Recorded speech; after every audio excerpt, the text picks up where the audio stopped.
Welcome to Rails, Ales, and Old Towns. Provence conjures up visions of lavender fields, sun-washed stone villages, bustling markets, and, pretty much anything else that's quintessential south of France. The region has long been a favorite of travelers. But for those looking to go a little bit off the typical tourist trail, exploring Provence on foot is the perfect way to do it. And today's guest is an expert in the subject, travel writer Rory Moulton. He has recently authored a guide called the Luberon Loop, and in it, Rory has done something unique by creating his very own walking route across one of the region's most bucolic corners, the Luberon. On the show, Rory gives me the lowdown on the loop and what we can expect to discover if we follow in his footsteps, in addition to explaining all the reasons why this style of travel is so rewarding. Spoiler alert, there will be talk of great goat cheese and wine. All right, let's go to Provence. Follow the gap between the train and the platform. Let's welcome to Rails, Ales, and Old Towns, Rory Moulton, travel writer and fellow European travel lover. Scott, thanks so much for having me. Really excited to be here. Yes, absolutely. It's great to talk to you. I've admired your work for several years and always thought we had a lot in common. So hopefully we'll get along. Well, judging by the name of your podcast, I would say, yeah, we have at least three things in common. Let's just start. And I just kind of want to know how you got to where you are now, which is going to Europe a ton and providing some great writing and guides. Yeah. So I've been kind of enamored with travel since I was a young man and was privileged enough to have parents that indulged that interest. And they themselves had spent a lot of time in Europe studying abroad in the 70s. They tell stories about road tripping through Spain during the Franco dictatorship. They really were instrumental in cultivating that curiosity. So as a young man, I got to go to Europe a couple times with my folks. I definitely fell in love with it right away. And I've been all over the world, but I always come back to Europe. And I would say the last 20 years working as a journalist, I've really focused on Europe and made that kind of my area of expertise. And I've been fortunate enough to work for several big travel websites and companies and production companies that have utilized that passion and growing knowledge of that area to send me over there to write, to shoot films, work on commercial productions, things like that. And so now I'm at a point in my career where I almost exclusively write about and focus on Europe. And so I'm over there a couple times a year for work and a couple times a year for pleasure. What was the first time you had that moment where you fell in love with it?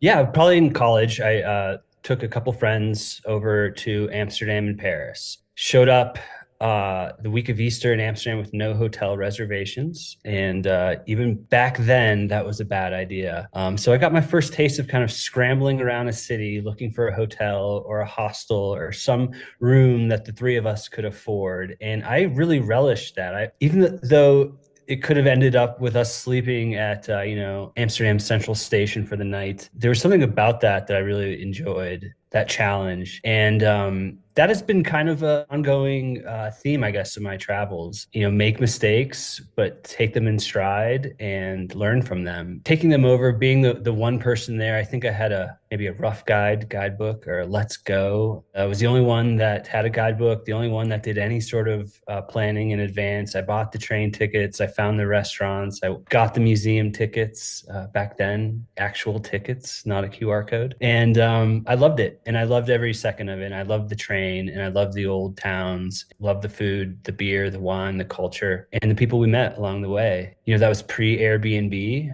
and pre-Google Maps. So you really had to kind of put yourself out there and meet people and ask questions and pursue leads when you met someone that told you about something cool down, in the town over or down the street or outside of the city. The very next year I was hooked. Took my brother to Switzerland the following year. Same thing. Showed up in March, the middle of ski season with no reservations, bought a Swiss rail card and we were off. We traveled around the country for a week. It was quite an experience and been doing it ever since.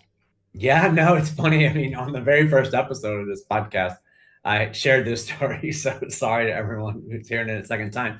But my very first time in Europe, I had a similar experience in Amsterdam where I had booked the first couple nights in London and Bruges, and then I left it open after that. I knew where I was flying out of 2 weeks later, but I decided on a whim to go to Amsterdam on a Friday night, and I had a Let's Go guide. So I showed up at this famous hostel, the Bulldog.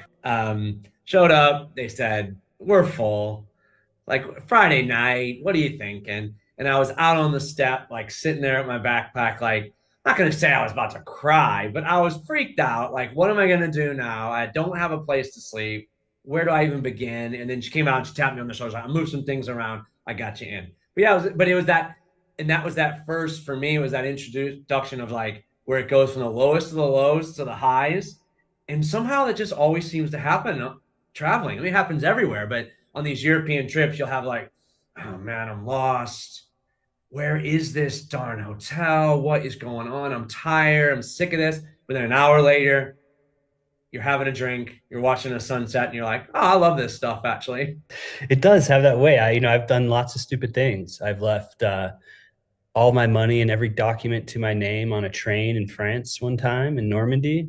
I've, you've shown up to places completely unprepared, and not and just kind of expected karma to help me out. And it almost always does. And the people you meet along the way in those challenges tend to be kind of the most interesting, most exciting people you'll meet. And whether it's them helping you out with a room or a train ticket, or just someone you're commiserating with at the bar later about losing your passport, those are the things that really tend to resonate and stick with you as a traveler. Now, it doesn't take much to kind of see that France is a favorite of yours. Yeah, it is. I fell in love with it right away. My mom is a big Francophile. I am about a quarter French. I have ancestors from northern France, and I found it at first to be like a lot of Americans. I found it to be intimidating, but that to me is a challenge. I like that, and I found the people to be very interesting, very at first standoffish, but then extremely friendly and warm.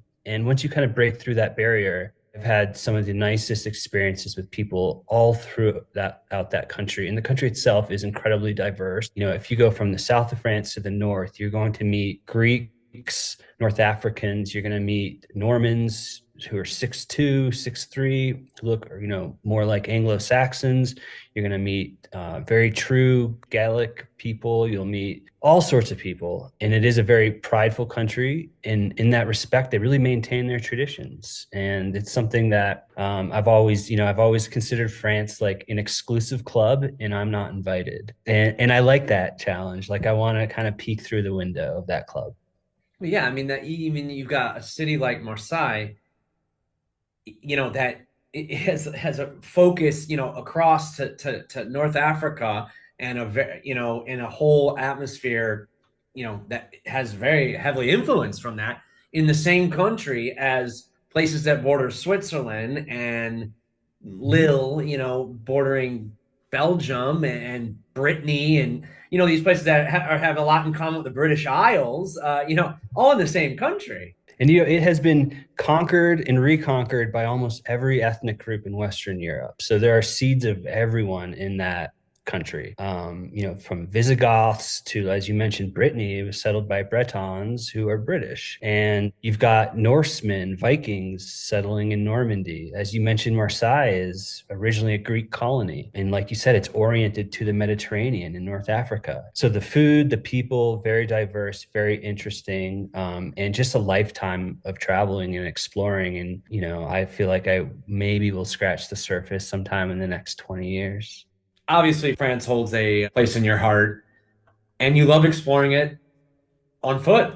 Yeah, I do, Scott. It's something that, over the years, with the rising popularity of like hiking the Camino de Santiago, there's a lot of famous long hikes in Europe. And through kind of researching those, looking at those, deciding, something like that wasn't really for me, I discovered France's network of hiking trails, which are the most extensive in all of Europe. It's something like 120,000 miles of trail, all packed into a country about the size of Texas. The further you go down that rabbit hole of looking at these trails, you discover that some of these trails go back centuries, and essentially what they were the old ways of travel, how you got from one village to the next. A lot of those trails were kept, maintained, and then brought up to modern footpath standards in the last 40 years. I love train travel. I love cycling as well, but I find that traveling by foot, walking from village to village in France, you can also do it in Switzerland, Italy, Spain, to be able to slow down, disconnect, and really take in the environment, the people. There's really no better way. Not to mention, it helps keep the weight off of a long trip to France. Yeah, huge here in Britain as well. It is, isn't it? Very similar too, right? A lot of right of ways that have been maintained over the centuries, even if they cut through private land, are still observed and maintained. Now, am I being oversimplistic to say something that I've kind of heard is that a major difference between, quote, hiking in Europe and the US is in Europe, the hikes often connect cities, villages, and towns, where in the US, a lot of times, we're out just in a national park or we're way out, where here you're connecting villages up. That's absolutely true, Scott. I think a lot of, hiking in the US or North America, really the Americas in general, are about getting away from civilization and getting out in nature and finding solitude and finding, wildlife. Whereas in Western Europe, it's more about culture and connecting civilization. So you're able to go village to village. You walk through cultivated lands a lot of times, whether that's pasture land, vineyard, farmland. It is about experiencing civilization rather than escaping it. These are where people, they had to walk 3 miles to the town to sell their goods and things. And, those pathways have just become where everybody walks. That's exactly right. You were a very wealthy person in Middle Ages to have a horse. The vast majority of people only had their feet to rely on, so they walked. And a lot of villages, they weren't just, spontaneously built. When a new village was founded, it was founded on appropriate land near water. That was generally about a day or a half day's walk from the next village. Over time, in Britain, Spain, France, Italy, those paths were kind of recognized as a cultural heritage zone. And so they were maintained, they were mapped, and now they're available to the public to experience. Obviously, you would say there could be no better place to do this than in Provence. I would. Now, having said that, I will readily admit you can do this anywhere in France. And like I said, a lot of places in Western Europe. But I have found that Provence not only has a great climate for hiking almost year round, maybe 9 months are solid hiking, walking months. It developed, along those lines, as I described. Villages are generally within a half day's march of one another. And then the food and the people, man, are spectacular. And the wine and the beer, just fantastic. And it's an area of France too, especially the Luberon, which I've really focused on, is an area without a ton of major tourist development. It is primarily vacation home and second home area for French people, British people, Germans. You're not going to run into the mass tourism industry like you would in a big city area of Provence, like Avignon, Arles, things like that. It is still very agricultural. So you get a wonderful mix, as well as there's national parks dotted throughout. So in Provence, I found kind of what I consider that center of the Venn diagram, if you will, of the culture, the food, the environment, and you can do it all on foot. Obviously, your passion for it shines through in the writing. What you've kind of constructed is Mhm. your own signature loop around Yes. the Luberon. And I gotta say, that's a great name. I love it. And you're exactly right, Scott. So just to back up real quick, a lot of that extensive trail system I talk about in France is documented in some form in various levels. There's like 3 levels of trail in France. There's the GR trails, which are the Grand Randonnées, which are the long trails. These are what the Camino de Santiago is, right? So that's a Grand Randonnée that starts in Le Puy, France, and ends in Compostela, Spain. There are trails like that all over Europe. You can walk from, Belgium to Spain, all over. the length of Italy. You can walk from Britain, the Via Francigena. It goes from Britain all the way to Rome. It's a pilgrimage route. So a lot of these routes were pilgrimage routes. That's the GR trail. And the next level down is a GRP, which is a Grand Randonnée des Pas, which is like a long country walk, I think is probably is the way to transliterate it. And it's generally a loop that takes you around 2 to 3 days. And then the shortest level of trail is called a PR. So that's just a Pas de Randonnée, a country walk, not a long country walk. So these are like day hikes, what we would call a day hike in the States, right? So they're typically an hour and a half, 3 hours, 4 hours, and they're almost all loops. So you can leave from a village and you end up in the same village. So what I did was I took all those trails and I stitched together a loop that incorporates really the most beautiful perched villages, hill towns in the Luberon. And I think we go through about 27 perched villages if you do the whole loop. And so it stitches together bits of all three of those trail types. It does use several of the GRs, one of which follows the old Via Domitia, which was Rome's main avenue into Gaul back then, southern France. And then a couple other GRs, but then a lot of those lower level trails as well, the GRPs and the PRs. So you're never double backing, you're never going out and back with a couple minor exceptions. And it creates kind of a nice loop where every day you can go to a village for lunch and then end your hike in a village. So you sleep in a bed, you get a hot shower, you get a lovely meal, and you can even swing by, a market for lunch or get a cafe lunch at the middle of your day. Yeah, this is no bunking type situation. It is not, Scott. So I really love the French tradition of the hotel restaurant. Family run. Generally, the restaurant takes precedence over the hotel side of it. So the food's excellent. You generally get half board, maybe even full board. Sometimes they'll pack up a brown bag lunch for you to take with you the next day. 4 to 6 rooms in a lovely ground floor, garden level restaurant. And it's efficient for a hiker. You get to eat where you sleep, especially after a long day walking, and you're supporting directly a local family.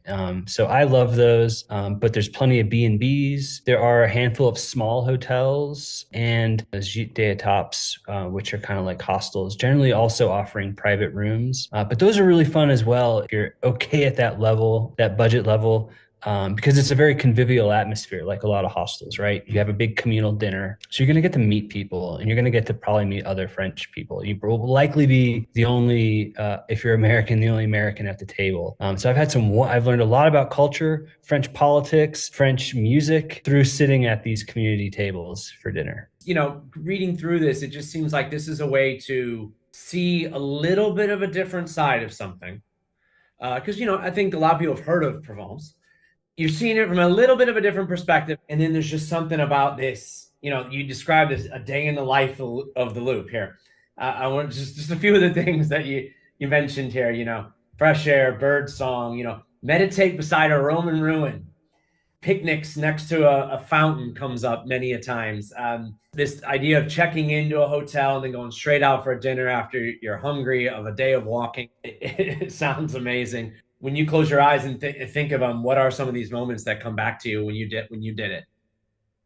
Yeah, it's always a couple things that come back to me. The people, first and foremost, the people I meet. One great example is I do these walks a lot in the off season, typically March, April, September, October.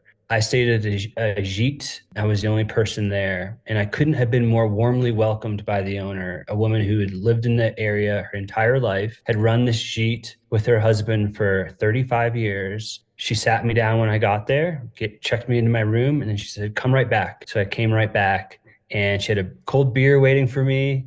And she cooked a homemade cassoulet as we talked in the kitchen, just her and I. Talked about her family, her kids, her son now, who's going to take over the gîte in a couple of years. These kind of experiences you don't really find in an Ibis hotel. And there's something about when you're walking, I always like to let my combination know ahead of time that I'm arriving on foot. So my arrival time might be it's going to be a range, but I also want them to know how I'm traveling because it's a great entree into conversation. Because I've stayed at a bed and breakfast that was literally on the side of a GR trail and the owners didn't know. And so I came off trail through their backyard into their B&B, and they're like, "Oh yeah, we heard something about a trail maybe in this area." I said, "No, it's right there." Secondly, it's definitely the historical side. As much as I love food, wine, and beer, there are so many Roman ruins on this route with no tourists because they're hike to ruins. So there's no parking lot. So you have to get out and walk to these ruins. And they're not spectacular like the Colosseum. They're typically bridges, ruins, old walls, old forts, a couple fords that were built by Caesar himself. And those moments as well stick with me forever. Sitting there, listening to the bird song, having a little pate smeared across a chunk of baguette I saved while looking at a triple arch Roman bridge in a field of wildflowers. The superlatives just don't even do it justice. It's truly special. Walking is so fun. I do need to ask, what type of fitness level? Moderate, and it is a mix of forest footpaths, farm roads, some gravel roads, and then a small bit on pavement. So I would say you need to be moderately in shape. You need to be able to carry a backpack with your clothes, with some water, and then, a few other sundry items. And you need to be able to carry that yourself. It's not like hiking Mont Blanc, which is another famous tour. Mont Blanc is probably France's most famous long walk because you're not at elevation. You're right. It's not a series of up and downs, but you do need to be relatively physically fit. I give some pointers about what you should be able to accomplish. And then it's a matter of knowing your limits. So as I mentioned, a lot of these, I break the hike in stages, which is the traditional way of doing it in France. And so each stage has a beginning village and an end village, but it also has a middle village. So if your fitness level isn't to the point where you can do a whole stage in a day, you can easily break that stage into 2 days and overnight in that midway village. And what's the typical amount of walking per day? It varies from about 10 to 15, 16 miles, which is roughly about 18 kilometers a day to 25 kilometers a day. And like I said, if you want to cut that in half, you easily can. And almost every stage, I think only one stage doesn't have a midway point. So you're looking at about 5 to 6 hours of walking? Yep, exactly. And so that gives you a little bit of time to hang out, rest, have a picnic. There's a lot of stuff to see on these walks as well, whether it's a Roman ruin to go check out, an Iron Age site. There's lots of Iron Age remnants. There's even a couple cool museums along the way that I recommend. Markets, typically going to be out on trail for about 8 hours. Of that 8 hours, it's about 6 hours of actual walking, then a couple hours of sightseeing. What is the gap between the train and the platform? Okay, well, I just wanted to take a second to say thanks for listening to Rails, Ales, and Old Towns. I hope you're enjoying this episode and that it's helping you get excited for your next European adventure. Be sure to check out the link in the episode description because there you'll find all the information you need if you decide to follow up on the places and topics that came up on the show. Oh yeah, if you are digging the podcast and you had a spare minute, I'd be forever grateful if you were to leave a review or a rating on the platform you're listening on, as those little things do go a long way. And if you really want to get crazy, why not give me a follow on Instagram or Facebook at Rails, Ales, Old Towns. Back to the show. What is the gap between the train and the platform? You've given us 10 stops, but like you said, if you want to do this over 3 weeks, you could just nibble off little bits. Or if you just wanted to stay in this town for 3 nights and do a day trip here, walking a day trip there. Yes, absolutely. In fact, I hear from several people a year who want to do it as like more of a base camp. Well, they want to just go to a few villages. And then, you can use the loop, the trails that I show you to go out and back. And for a lot of these towns, you're probably going to get solid 2 days of hiking in, and you can just go out and back. Or you can go out and take a bus back, or you can hire a taxi or an Uber to come back. No shame in that at all. And yes, this works perfectly for that. It is designed as a through hike loop, but you can easily, once you get the guide and look at the maps, you'll see that, if I just plant myself in Gourd, I can do a day hike out to the Abbey. I can do a day hike out to Roussillon. I can do a day hike out to Jucas. Lots of options. But yeah, the possibilities are endless. I mean, you obviously, if you got the time and you want to do the loop, that would be brilliant. I mean, yeah. But yeah, you could, in theory, you could do stage 3, to 4 a night to 5, and then you could come back. If that one village of the 10 sounds like it's the dreamiest for you, maybe you do 2 nights in that one and one on stage 3 and 5, and you can create all kinds of combinations.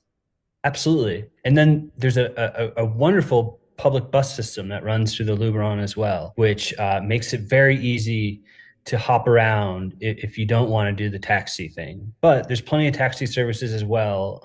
We're talking distances that are very short, so very cheap taxis, but public bus is like €1.50, and you can hop from village to village, or you can go out. You could do just the bottom half of the loop, and you can get from Avignon to Forcalquier in a very easy €2 bus ride. It's almost overwhelming the number of options when you really dig in and start looking. What differentiates the Luberon from other areas of the Provence? Signature is definitely agricultural because it's inland, didn't develop any big cities. So it produces a lot of famous wines as well. So it's a great place for vines. It's still considered somewhat less developed than certainly the coast. So there's no Nice, there's no Avignon, there's no, it's off the river Rhone. So it's a little bit more rustic, I think is the way to put it. Little rugged terrain? Yeah, rugged terrain. It's broken terrain. It has a lot of ravines, a lot of hills. It's irrigated by a couple major rivers, but really it's closed in, geographically speaking, by a couple mountain ranges that make it the Luberon. And I'm going to ask you next about some of your favorite of the stops. And I know they're all your babies, but yeah, so there are several towns on this loop that your listeners will know of, in Gordes, Roussillon, Ménherbe, and Bonnières. And those are towns that have been popular tourist destinations for decades, and they are on the loop. So you will see some of the quote unquote gems of the Luberon. But I really love a couple of the towns that are a little bit more off that proverbial beaten path. So I love a town called Simeon-la-Rotonde. It's a town of about 40 people. It is the overnight stage 4 on the guide, and it is one of the most perfectly preserved medieval villages I've ever seen in Western Europe. It was a staging ground for the Second Crusade, I believe. So there's a connection to this old Crusader culture as well. In fact, one of the places I stayed there's a couple Airbnbs in town, and there's a lovely gîte with a pool just outside of town. One of the Airbnbs I stayed, this is one of those moments, the woman lived there all her life. It was their family town house. And I came home from dinner that night, and we were having a chat and a glass of wine. And she says, "Oh, follow me, follow me." Takes me down to her wine cellar. And in the back of her wine cellar is this little chapel. And she said it was built by the Crusaders when they stayed there, it was a rallying point, right? So for when Crusaders were coming from all over France, they would meet in Simeon-la-Rotonde before going down to catch a ship or to travel overland to the Holy Land. I also really love a town called Saint-Saturnin-les-Alpes, a very different version. It's an old town, but it's an actual working town where locals live. It's not a vacation town. This is the overnight stage 2. It's not quite as beautiful as somewhere like Simeon-la-Rotonde or Gordes, but it has a vibrancy you'll only find in a village that's actually inhabited by locals year round. So it is a locals town, and there's a public pool, there's a school, an elementary school, and it has a couple amazing restaurants. Le Saint-Hubert is, I think, one of the best non-Michelin starred restaurants in Provence. And they just renovated their hotel, so they now have a few rooms to rent. It's a husband and wife. Food is amazing, delicious. The ingredients are phenomenal. And it's one of those towns where there's really nothing to do but go have a drink, go eat a great meal, and then walk around the castle ruins at night. That sounds great. It's pretty good. And so you said that would be stop number 2, but that means it'd be your first night after hitting the trail. Yes. So that's your introduction. And on the way there, you're going to walk past an Iron Age site that's phenomenal, an old abandoned chapel from the 1500s. You're going to go through the town of Roussillon, which is a famous red ochre town, wonderful wineries. And then you're going to arrive in Saint-Saturnin, and you will feel right at home. It has wonderful places to have aperitif before dinner, a couple lovely bars, and then, like I said, a couple tremendous restaurants, one of which, Le Saint-Hubert, is phenomenal. Did you give any thought starting it in that way to give that grand start? Yeah, absolutely. I did. It was a very, and that's why it starts in Gourd as well. So there's a couple practical reasons to start in Gourd. It's easy to get to because it's so touristy.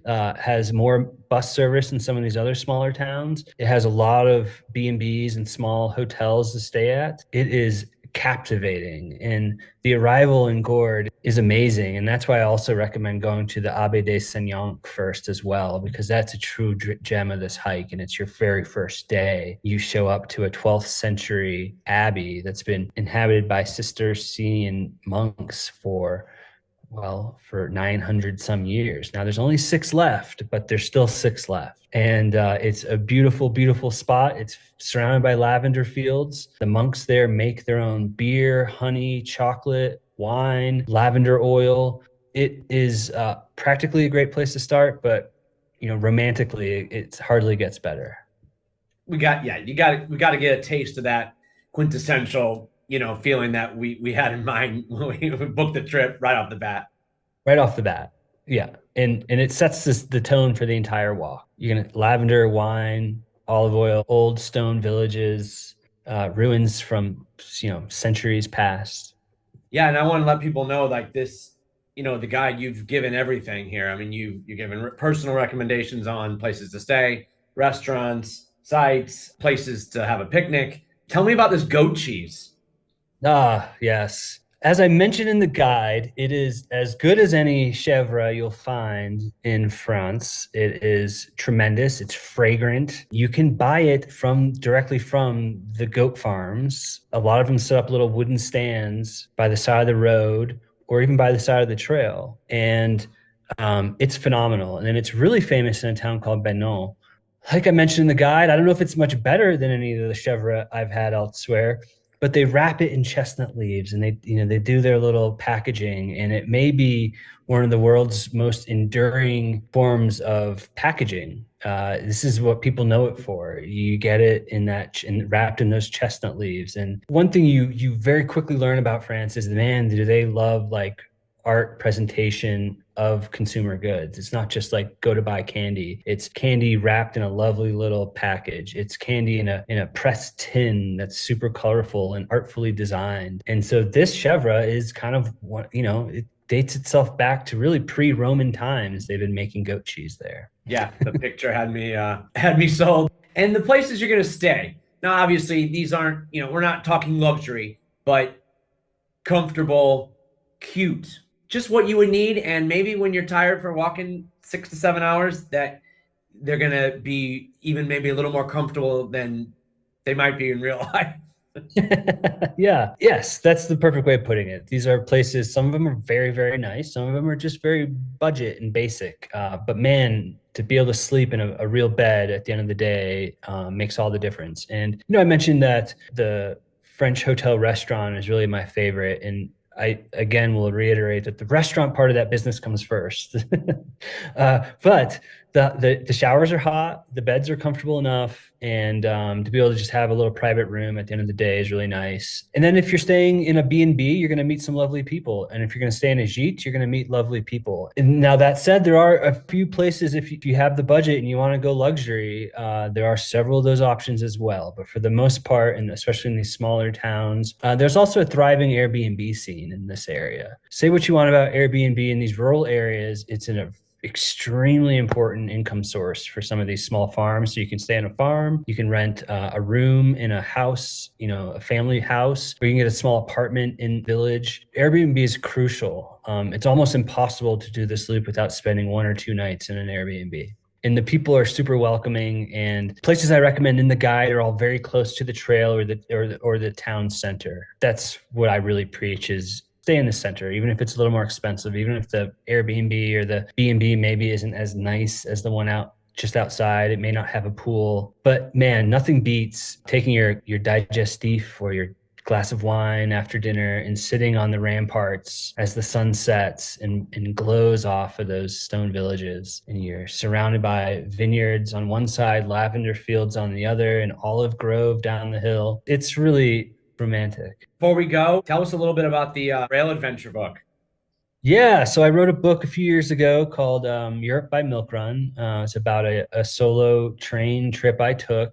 I decided to travel like I did originally in Europe by buying a Eurail pass and just taking the slow trains, the regional routes, and made my way from Copenhagen to Barcelona. Really, the bulk of that trip was in France. So I went through Paris, Normandy, Brittany, and then down to Basque Country before swinging into Spain. That book's available on Amazon Europe by Milk Run if you're interested. I feel like it makes a nice companion read if you're traveling through Europe. And if you're not, if you're planning a trip and you want something kind of off the beaten path, there's some great recommendations for that, as well as just logistically how to kind of get around using these slow trains versus hopping on high speed every time.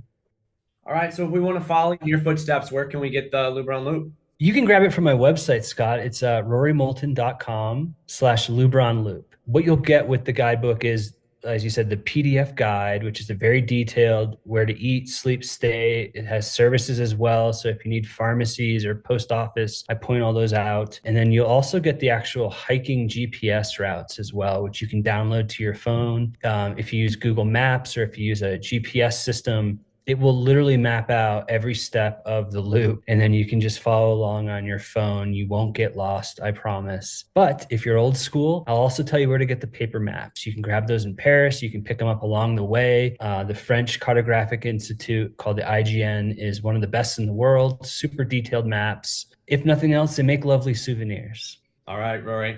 Thank you so much for joining me today. You've got me excited potentially to get down there one day. At the very least, I'm going out for a nice long walk tomorrow.